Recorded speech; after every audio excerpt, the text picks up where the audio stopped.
6, 7, 10, 11, 12. Ça fait 10 € les amis à taux plein.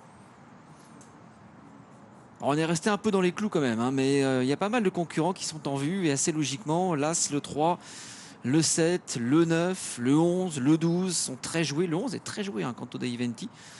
Je pensais que Bitcoin Dark aurait été un petit peu plus joué. On n'a pas pris les bons dos en base en tout cas.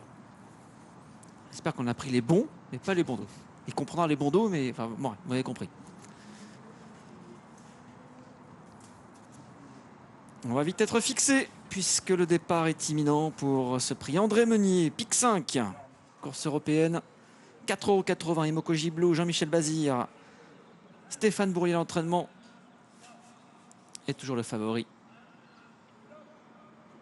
Allez, ça démarre pour ce joli pic 5 réservé à des trotteurs de 7 et 8 ans. Une jument isolée des autres, tout à l'extérieur, c'est Highland Love. Alors qu'on fait la faute avec Santos des Castella, le numéro 2, et que tout de suite en tête, Versace Face montre le chemin à ses adversaires et précède Jimmy Ferro BR. Alors Kixora se place en 3e position.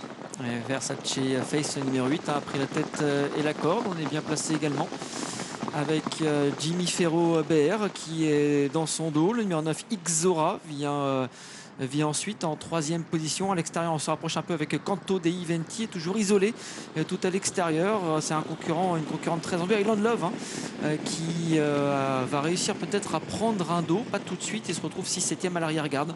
Le numéro 10, Iron Jet, ou encore le numéro 4, #Chaman. Et on passe devant les tribunes, un peloton assez étiré, en tête duquel figure toujours le numéro 8, Versace Face. Dans son dos, le numéro 5, Jimmy Ferro, c'est la casaque blanche sur une 3e ligne. Le numéro 11, Bitcoin Dark à l'extérieur, son compagnon de couleur. Bitcoin Dark, c'est le 12, son compagnon de couleur Canto dei Venti, et Highland Love qui est lancé désormais par Julien Dubois pour intégrer le groupe de tête. Xora qui attend dans le dos des premiers, précédant ensuite Chestnut avec encore Haute-Côte de Nuit. Alors qu'il reste désormais un petit peu moins d'un tour à parcourir et qu'on aborde la descente avec un rapproché à l'extérieur de Highland Love, qui va certainement se porter en tête et relayer dans un instant le numéro 8, Versace Face. Le 5, Jimmy Ferro BR, est toujours bien placé depuis le départ. En 4e position, côté corde entre Bitcoin Dark avec à ses côtés Canto dei Venti. Un peu plus loin, le numéro 9, Xora, devant Chestnut qui est en position d'attente. Haute-Côte de Nuit, Imoko Giblo, un des concurrents les plus en vue, qui est à l'arrière-garde en position d'attente, en compagnie notamment d'Iron Jet ou encore #Chaman. C'est un peloton en file indienne qui vient de passer le poteau des 1500 mètres. On est passé en 1,14,6 avec Highland Love qui a fait un gros effort pour venir à l'avant du peloton. Elle mène donc pour bientôt aborder la montée, toujours suivie par Versace Face avec en 3e position Jimmy Ferro BR. 4e place pour le numéro 12, Bitcoin Dark. Son compagnon d'entraînement Canto dei Venti a pu prendre son sillage. Xora vient ensuite avec Chestnut, l'autre casaque blanche de la course. Haute-Côte de Nuit joue les attentistes avec Imoko Giblo. Il commence à y avoir un petit peu de mouvement. On commence à se décaler pour aborder les 1100 le kilomètre maintenant, puisque nous sommes au kilomètre que l'on vient de franchir en 1,13,6. Celui qui s'est décalé, c'est Jean-Michel Bazir avec Imoko Giblo, mais il attend, il aimerait bien avoir un dos, il aimerait bien que quelqu'un sorte devant lui pour le ramener, car devant Highland Love n'attend personne, devant le numéro 8, Versace Face, qui a le bon parcours. Et voilà maintenant les attaques qui fusent. On est sorti également avec le numéro 12 et Bitcoin Dark, mais tout à l'extérieur. Il y a un wagon de 3 qui se rapproche sous l'impulsion de Chestnut. On ferme la marche avec le numéro 6, Haute-Côte de Nuit, qui a beaucoup de ressources maintenant. Highland Love qui a toujours l'avantage pour aborder le tournant final. Versace Face un petit peu sollicité dans son dos. Chestnut qui reste en suspension en 3e épaisseur. Il est à l'extérieur du numéro 12, Canto dei Venti. Quant à Imoko Giblo, il se rapproche, il devient maintenant 5e. Highland Love a toujours la tête et la corde pour entrer dans les derniers tournants avec Chestnut qui a fait pas mal d'efforts mais qui continue de progresser. Numéro 12, Bitcoin Dark, aux fautes d'Highland Love qui disparaît.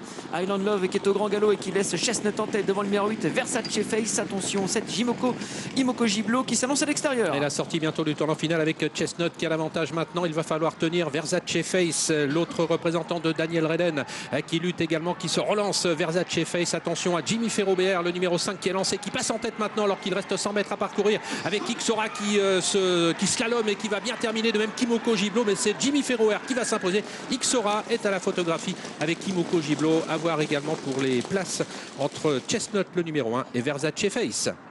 La victoire tout à la fin pour Jimmy Ferro BR qui renoue avec le succès. Benjamin Rochard qui s'impose. La 2e place certainement pour le numéro 9, Xora en pleine piste. On va revoir ça au ralenti, c'est très pointu. Xora, regardez, qui va certainement prendre la 2e place. Photographie pour la 3e pointue entre à l'extérieur le numéro 7 et à l'intérieur le 8, Versace Face. Et l'As, je pense, doit se contenter de la 5e place. Ouais, a priori, oui. Vous êtes d'accord avec... 5-9, photo 8-7 et As, ça devrait être la bonne formule du pic 5. Pic 5 qui va rapporter son pesant de cacahuètes. Parce qu'il y a deux oui. outsiders, un à 20 contre 1 et un autre à 47 contre 1. Il y a plusieurs favoris qui n'ont pas fait l'arrivée. Le numéro 3 notamment n'a pas fait l'arrivée. Fautive, alors qu'elle semblait un petit peu au bout de son effort. Et c'est vrai qu'elle s'était beaucoup dépensée pour venir en tête. Xora aurait sans doute gagné si elle avait pu être lancée. Ouais.